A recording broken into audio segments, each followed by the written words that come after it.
Ty said he had to take some things out and add some new sets after last night just because of the space on the floor. Did it look different? And he said it was partly because the new guards aren't really three-point shooters like maybe the guys did in the past. Did it look different to you last night? Did the floor balance look On film, yeah, it came through. I think that's why.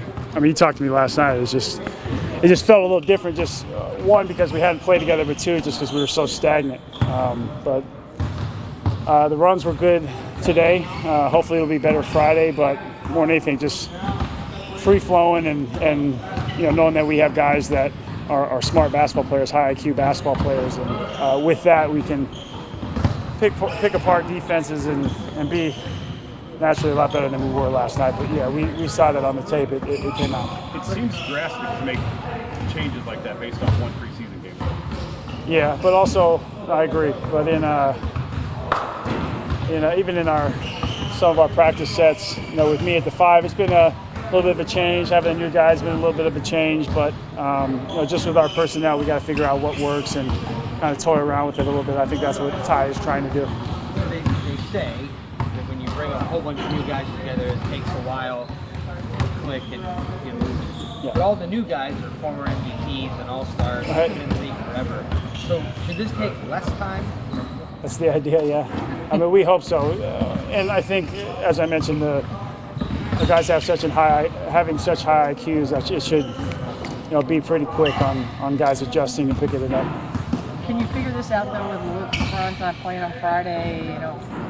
Obviously his ankles and yeah, I mean we have to. He's luckily he's pretty easy to play with because he's going to distribute that ball and set our pace, set our tempo, and we feed off of him. So it's a luxury that we have having him on our squad, being our leader. But yeah, do we wish we had a little bit more time with him in the preseason? Yes, but we got to make do with what we have. A report recently came out that has him again as the odds-on favorite to win the MVP, just as it's been the last couple of years.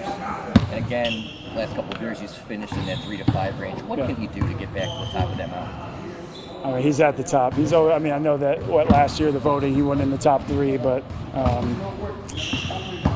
every year he could be the MVP. I mean, even last year, and you look at his numbers, they were all assists and rebounds, and the way he was scoring the ball, his efficiency all the way around. So this year will be no different, probably, with the way he feels, the way he looks. I know he had a little setback in training camp, but, we expect him to be, right there, if not the MVP. And, what he means to this team, he's that guy for us. So, we always expect greatness out of him.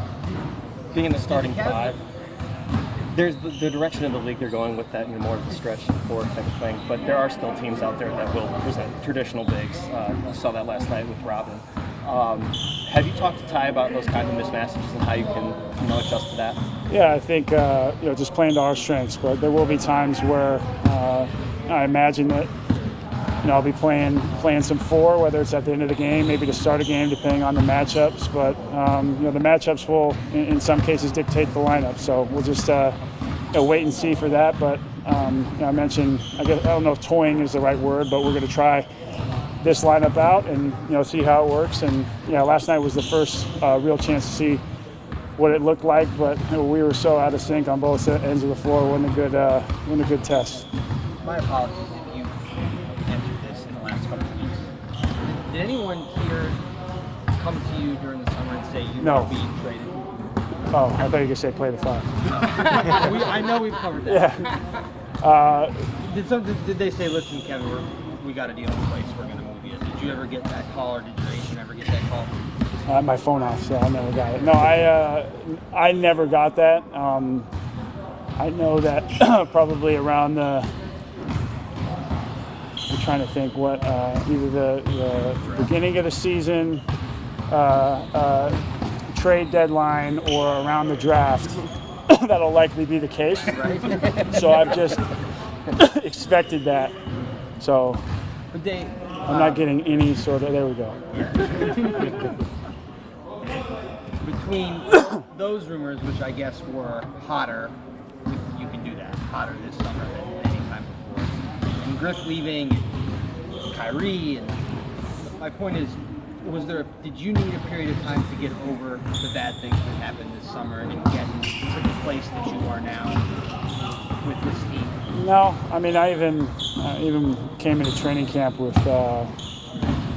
like I've tried to do most of the time, even when I talked to some of you guys in the locker room, but just tried to shut up, put my head down, and just go to work. I know in some cases that's maybe not easy to do, and in a lot of cases I'm pretty stubborn, but I try to be stubborn in all the right ways. And I know that might not answer your question, but it's just one of those things where there's a lot of,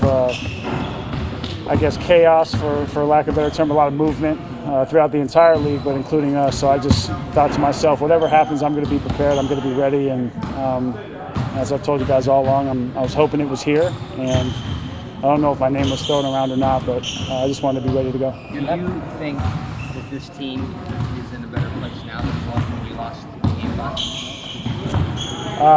Yeah, of course. I mean, I think we have to think that way, but if there was any sort of semblance of bad blood or something that needed to be aired out, or just kind of a fresh start, I think that's what we have now, and we have to move forward. And as far as depth and a lot of guys that have a chip on their shoulder and willingness to win and willingness to sacrifice, I think that we have that, and that'll kind of show out and show through throughout the season. With trying to incorporate so many new faces in such a short amount of time, does it remind you at all of the beginning of 2014 when you, LeBron, Kyrie all got together, and how can that experience going through that once help this process? Yeah, a little bit, but I think we have more of an identity. We know what we need to get done. We've been to the mountaintop. We've lost twice there, but we feel like we have a pretty good idea of what we need to do to win, and bringing guys along, especially with the veterans we have. I mentioned the hunger and the chips, and guys' willingness to do certain things out there on the floor. I think that only helps us in our progression. Is it fair to say that the first unit is still looking for an identity, though, or what the identity is going to be after playing such a different way the last couple of years? Yeah, I think so. Just because it's new, it's different. We're implementing. Essentially, it's 4 new guys with me playing the 5, just at a different position. It is a little different.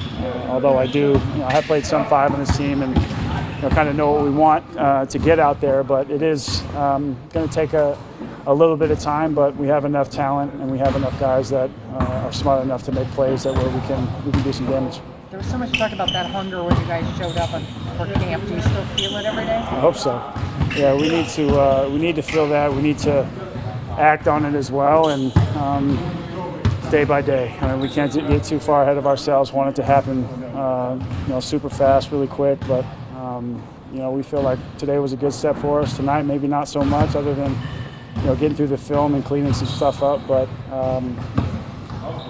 get through Friday, have a couple hard practices, and be ready to go. Game 1. I had one technical one. I was talking to Ty about blitzing on pick and rolls, and could be doing that a little more often this year. I don't know off the top of my head. I don't remember. How much have you done that in the past where you blitzer? It seemed to me like Tristan was more of that guy than a lot in the playoffs. I mean, there was especially with a primary ball handler or a really ball dominant guard.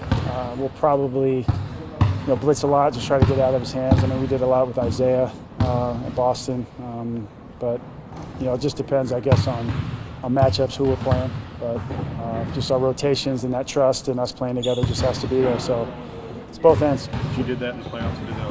Yeah, did a lot of playoffs. What have you learned about Jay over the last couple of weeks since you guys have been playing next to one another? He's got a lot of heart. I mean, he's one guy that I've been talking a lot to. He's a guy with a lot of heart, plays really hard, can shoot it, guard, just about every position. So he's going to be a guy that I'm going to enjoy going to war with. Is he going to be a bit of a safety net for you defensively? I think for all of us, yeah. I mean, just 1 through 4, maybe 1 through 5, being able to switch. He's a guy that really gives us depth on the defensive end. Not only can he do a lot on the offensive end, and he's shown that, but defensively, he's going to be huge for us.